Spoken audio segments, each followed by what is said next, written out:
കച്ചവടം ചെയ്തു കിട്ടിയ പണവുമായി വീട്ടിലേക്ക് പോവുകയായിരുന്നു ധരംലാൽ. കാടാണ്, സൂക്ഷിക്കണം. ഗുസ്തി പഠിച്ചിട്ടുള്ളതുകൊണ്ട് ഭയപ്പെടുന്നില്ല. എങ്കിലും നിക്കവിടെ.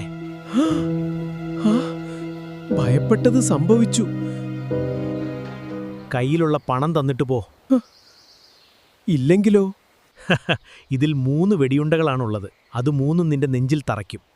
അയ്യോ, പണം നഷ്ടപ്പെട്ട് വീട്ടിൽ തിരിച്ചെത്തിയാൽ ഭാര്യ എന്നെ ഓടിക്കും. കൊള്ളക്കാരാക്രമിച്ചു എന്നുള്ളതിന്റെ തെളിവിന് ഈ തൊപ്പിയിലേക്ക് നിറയൊഴിക്കൂ.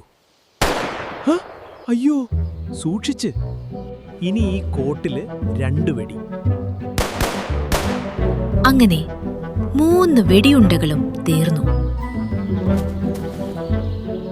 നിനക്ക് പണം വേണമല്ലേ? അയ്യോ,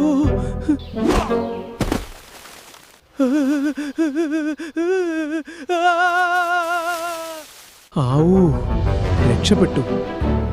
ഗുസ്തിക്കാരൻ ധരംലാൽ ഉഷാറായി.